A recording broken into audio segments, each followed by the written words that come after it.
हिंद दोस्तों, क्या आपको पता है कि देश की राजधानी दिल्ली के वर्तमान मुख्यमंत्री को ईडी द्वारा गिरफ्तार किया गया है। अरविंद केजरीवाल ने अपना जॉइंट कमिश्नर की पोस्ट पे थे, आईआईटी के पढ़े हुए ग्रेजुएट है। वो इंसान जिसने सरकारी नौकरी त्याग दी कि मैं गरीब और पिछड़ों की मदद करूंगा, उनकी जिंदगी सुधारूंगा, आज उसी के ऊपर झूठे केस लगा रखे। मनीष सिसोदिया, जिसको बीजेपी सरकार को बुलाकर ये कहना चाहिए था कि भाई वाह, तुमने कितना अच्छा काम किया है दिल्ली में स्कूल्स को लेकर, तुम्हें तो हम कंट्री का एजुकेशन मिनिस्टर बनाएंगे, कोई अवार्ड देना चाहिए था। आज उसको ये सिला मिल रहा है अपनी ईमानदारी का और अपने अच्छे कामों का कि वो जेल में सड़ रहे। तो ये किस तरीके की राजनीति है? आप हैरान हो जाएंगे यह जानकर कि कैसे एक तत्कालीन मुख्यमंत्री को, वो भी दिल्ली जैसे स्टेट की, एक साजिश बनाकर एक मुद्दा खड़ा कर अरविंद केजरीवाल को गिरफ्तार किया गया। इसको हम समझते हैं और गहराई में। अब कुछ लोग ये कहेंगे कि मैं आम आदमी पार्टी का समर्थक हूँ। नहीं, जो डेमोक्रेसी कहते हैं मैं उसका एक नागरिक हूँ और मैं अपने सामने होते हुए भ्रष्टाचार को बयां कर रहा हूँ इस वीडियो के माध्यम से। क्या ये चौंकाने वाली बात नहीं है कि सिर्फ एक बयान के आधार पर एक तत्कालीन मुख्यमंत्री को जेल में डाल दिया गया? इसको लेकर केजरीवाल ने खुद कहा था कि मैं गिरफ्तारी से नहीं डरता, मगर सबको पता होना चाहिए कि ईडी बीजेपी के लिए एक वसूली का रैकेट बनी पड़ी है। केजरीवाल ने कहा कि मैं जानता था कि चुनाव के आसपास कोई न कोई डिसीजन बनाकर मुझे जेल में जरूर डाला जाएगा। अरविंद केजरीवाल कंपैरेटिवली बेटर हैं, लेकिन हाँ, अब वही दिल्ली में भी उनके खिलाफ आरोप तो लग रहे हैं। दिल्ली में तो उनको मुझे लगता है बंद करेंगे इलेक्शन से पहले, तो उनको गिरफ्तार कर लेंगे 100%। जिसकी वजह से मेरी पार्टी कमजोर हो जाएगी, मेरी पार्टी के नेता कमजोर हो जाएंगे, लेकिन उनकी वो सोच गलत है। वहीं ईडी ने कहा कि कुछ ऐसे सबूत मिले हैं जिसके आधार पर आशंका जताई जा रही है कि शराब घोटाले में अरविंद केजरीवाल का हाथ है, मगर उस पर ट्रायल चल रहा है। लेकिन शराब घोटाला आपका पीछा तो कर ही रहा है ना? अच्छा, एक मिनट। हाँ। शराब घोटाला क्या, यही बता। शराब घोटाला यह है कि नवंबर में आप लोगों ने जो नई एक्साइज पॉलिसी लागू की, उसमें यह आरोप है कि आप लोगों ने ऐसे लोगों को लाइसेंसेस दिए जिनसे आपने फायदे लिए। सीबीआई की एफआईआर किसी के पास है? सीबीआई की एफआईआर निकालो राघव। जो लाइसेंसेस आपने दिए प्राइवेट होल्डर्स को, आरोप है कि उनसे फायदा लिया गया है और फिर उसकी वजह से पंजाब में आपने वो पैसा साइफन किया है चुनाव में, जो आरोप बीजेपी लगाती है यहाँ पर। बीजेपी लगा रही है, बीजेपी लगा रही है, सीबीआई नहीं लगा रही है। अब मैं आपको बताता हूँ, सीबीआई की एफआईआर, आपका चैनल अगर सारे उस पर दिखा दे कि सीबीआई की एफआईआर के अंदर क्या है। सीबीआई की एफआईआर सब कुछ नहीं है। जो चीफ सेक्रेटरी की रिपोर्ट आप कह रही हैं, उसको सीबीआई की रिपोर्ट ने उसको आधार नहीं बनाया, उसको कचरे में फेंक दिया। आरोप क्या है अभी तक? तो सीबीआई और ईडी के 800 ऑफिसर्स पिछले 4 महीने से लगे हुए हैं, 500 जगह रेड कर चुके। उनका एक ही मकसद है, गिरफ्तार करना किसी भी तरह से।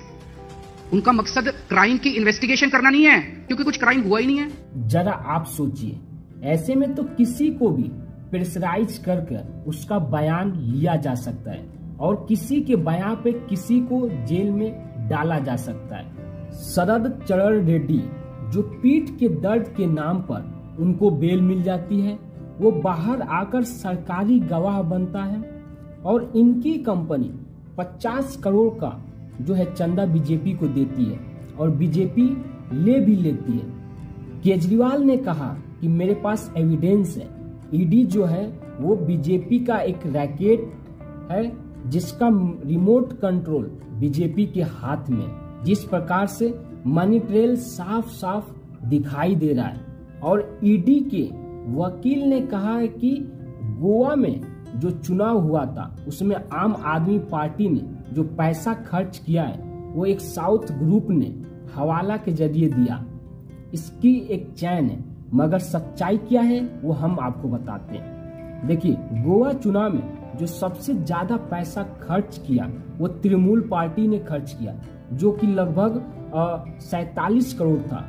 वहीं बीजेपी ने 17 करोड़ खर्च किए और आम आदमी पार्टी ने महज 4 करोड़ खर्च किए। इसके बावजूद गोवा चुनाव में अगर हवाला के जरिए पैसा घूम भी रहा था, तो सबसे बड़ा सवाल चुनाव आयोग पर उठता है कि जिसकी जिम्मेदारी होती है कि चुनाव के समय इस तरह के पैसे पे अपनी कड़ी नजर रखे। क्या चुनाव आयोग ने कभी कहा है कि चुनाव के वक्त गोवा में हवाला के द्वारा पैसा घूम रहा था। उसके बाद जिस व्यक्ति को ईडी ने शराब घोटाले में गिरफ्तार किया उसे सरकारी गवाह बनाया गया। उसकी कंपनी बीजेपी को 50 करोड़ का चंदा दिया। क्या ईडी को इस पर जांच नहीं करनी चाहिए? तो इस मामले में ईडी क्यों नहीं जांच करती?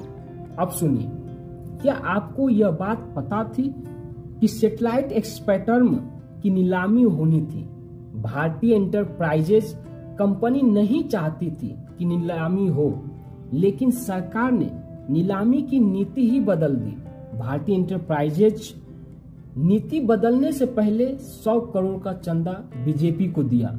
नीति बदल जाने के बाद 50 करोड़ का चंदा बीजेपी को दिया। देख सकते हैं कि किस प्रकार से जो है मोदी सरकार नीति बदलती है।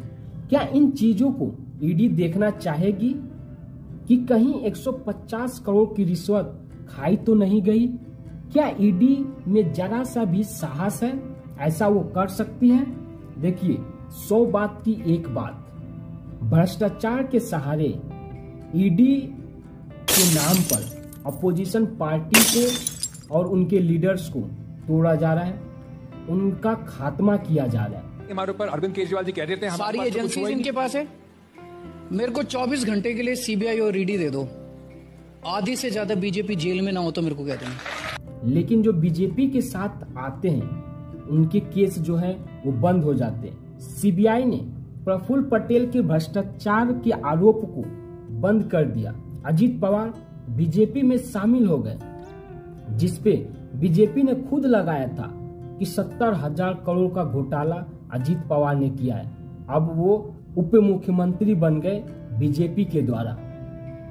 वहीं दिल्ली के उप मुख्यमंत्री मनीष सिसोदिया, जिसपे अभी आरोप सिद्ध भी नहीं हुआ, वो लगभग 1 साल से भी ज्यादा दिन हो गए वो जेल में है। जो बीजेपी में शामिल हो जाता है वो मोदी के वॉशिंग मशीन में धुल जाता है, उसके केस बंद हो जाते हैं, उस पे भ्रष्टाचार का आरोप खत्म हो जाता है। और जो बीजेपी में शामिल नहीं होता उसको रिजॉर्ट में ले जाया जाता है, उसको लालच दिया जाता है, तब भी नहीं माना तो सीबीआई और ईडी छोड़ दिया जाता है। मोदी जी ईमानदार हैं। अजीत पवार सिंचाई घोटाला बीजेपी में शामिल, एविएशन घोटाला प्रफुल्ल पटेल बीजेपी में शामिल, महाराष्ट्र सदन घोटाला छगन भुजबल बीजेपी में शामिल, हसन मुश्रीफ शुगर मिल घोटाला बीजेपी में शामिल, हाउसिंग घोटाला नारायण राणे बीजेपी में शामिल। तो मैं कैसे मान लूं मोदी जी की आप ईमानदार हो? इसलिए 2024 का इलेक्शन ये हमारे लिए लास्ट मौका है और ऑफर भी कि हम सरकार को बदलें। इसीलिए अपने बच्चे के भविष्य के बारे में और अपने बारे में